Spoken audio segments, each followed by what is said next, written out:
नमस्कार दोस्तों, मेरा नाम है अक्षित आनंद। आप सुन रहे हैं डार्क सिटी। दोस्तों, आज हम लोग एक ऐसे हवेली के बारे में बात करने वाले हैं जो कि राजस्थान जिले में एक कोटा शहर में स्थित है। और इस हवेली के बारे में बहुत सारी भूतनी घटनाओं के बारे में जाना गया है। यह हवेली बहुत साल पहले राजा महाराजाओं के समय में बनाई गई थी। तो बिना किसी देरी के इस कहानी को स्टार्ट करते हैं।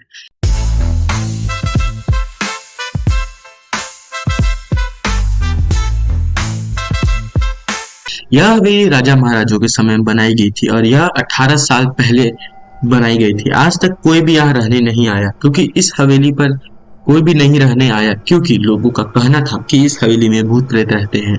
अजित एक ऐसा लड़का जो कि उस हवेली के पास में रहता था और उसे बहुत ही इच्छा थी भूत पिशाच के बारे में जानने में। अजित को इस हवेली के बारे में पता चला और उसने यह तय किया कि मैं इस हवेली में जा करके ही रहूंगा, चाहे जो हो जाए। और मुझे इस जगह का रहस्य जानना है, ताकि लोगों को क्यों इस हवेली के बारे में डर लगता है। उसने मजबूत इच्छा तैयार कर ली और उस हवेली में जाने की पूरी तैयारी कर ली। जब उसने हवेली के अंदर जाने के लिए पैर आगे बढ़ाए तो दरवाजे पे किसी अनजान व्यक्ति ने उसे रोक लिया और पूछा, कौन हो आप और किधर जा रहे हो? अजीत ने जवाब देके बजाय उनके सामने सवाल किया, जी आप कौन? मेरा नाम अर्जुन है और मैं यहाँ पास में ही रहता हूँ और मैं यहाँ का देखभाल करता हूँ, इस हवेली का। अजित सिंह ने कहा, ओ अच्छा, मैंने सुना है कि यहाँ एक भूतिया हवेली है और यहाँ कोई नहीं आता जाता है, इसलिए मैं इस हवेली में एक दिन के लिए रुकने के लिए आया हूँ। अर्जुन सिंह ने कहा, जी आप और यहाँ रहेंगे?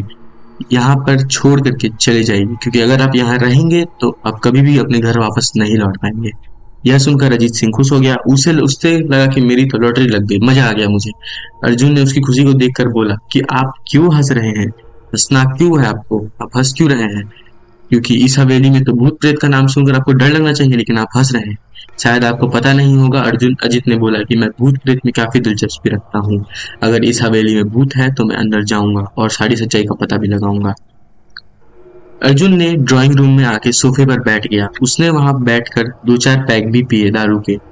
वहां अचानक उस रूम के लाइट का एक बल्ब चालू बंद होने लगा, लेकिन अजीत ने उस पर ध्यान नहीं दिया। थोड़ी देर बाद दूसरा बल्ब चालू बंद होने लगा, फिर तो हवेली के सारे लाइटें चालू बंद होने लग गई। यह सब देखकर अजीत अपनी जगह पर खड़ा हो गया और संपूर्ण सविच्छित हो गया कि यहाँ पर कुछ तो गड़बड़ है। अचानक उसके सामने एक छोटा टेबल हवा में उड़कर आने लगा। करीबन 6 फुट हवा में ऊपर एक टेबल कैसे उड़ सकता है, अजीत ने सोचा, और बाद में अजीत की ओर तेजी से आने लगा। अजीत ने तुरंत ही अपनी जगह बदली और दूसरी ओर चला गया और वह टेबल वहीं जाके गिरा जहां अजीत खड़ा था। अजीत कुछ समझ पाता उससे पहले सोफे पर जो सीट रहता है वो भी उड़ के आने लगा अजीत की तरफ, और अजीत ने दूसरी ओर दीवार के छलांग मारा और उस साइड चला गया, जिसके कारण अजीत बच गया और दीवार पर ही सोफा टकरा गया। अचानक सब कुछ शांत हो गया। अजीत ने चारों ओर सतर्कता से देखा और बड़ी आवाज में बोला, तुम जो भी हो सामने आकर बात करो। वहीं एक बड़ी परछाई सामने आई। परछाई ने बोला, मैं तुम्हें मारना चाहती हूँ।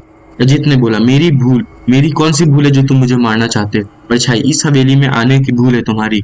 मैं किसी को भी इस हवेली में नहीं आने देता हूँ और मैं अब तुम्हें मार कर ही रहूंगा। अजीत बोला कि लेकिन क्यों? वह पछताने जवाब दिए, आज से 18 साल पहले इस हवेली के मालिक मुझे यहीं पर मार दिए थे, जबकि मेरी कोई गलती भी न थी। इस कारण की वजह से मेरी आत्मा इस हवेली में भटकती रहती है। मैं किसी को भी इस हवेली में नहीं रहने दूंगा, क्योंकि यह हवेली मेरा खून हुआ था, अब यह हवेली मेरा है। इस हवेली में जो भी रहना चाहता उसे मेरी अनुमति लेनी होगी और उसकी मौत तो जरूर नहीं आएगी। अजीत ने कहा, मैं तुम्हें अपनी असली रूप देखना चाहता हूँ। तुम्हारे मारने से पहले मैं तेरी यह इच्छा अवश्य पूरी करूंगा। और उस परछे ने एक भयानक धर्ममय रूप ले लिया। उसके चेहरा इतना भयानक था कि अजीत सिंह भी एक क्षण से भी डर गया, लेकिन दूसरी ही क्षण में उसके आप पर काबू ले लिया। बाद में इतनी जेब से सफेद पाउडर निकाला और उस भूत पर फेंक दिया। भूत के पाउडर पड़ते ही वह जलने लग गया। बड़ी बड़ी ज्वाला उठने लगी। वह बहुत जोर जोर से चिल्लाने लगा और भूत ने बोला, तुमने बहुत गलत किया है मेरे साथ। उसके बाद अजीत ने चैन से सांस लिया और वहीं पर सो गया। दूसरे दिन सुबह जब अजीत को सही सलामत हवेली से बाहर आते देख अर्जुन को आश्चर्य हुआ। अर्जुन ने अजीत से पूछा, तुम कैसे जिंदा हो? जब अजीत ने अर्जुन को कल रात घटी घटनी सारी बातों को बताया, तब अर्जुन शॉक हो गया। दोस्तों, आपको यह कहानी कैसी लगी कमेंट में मुझे जरूर बताना और please like share and subscribe करें।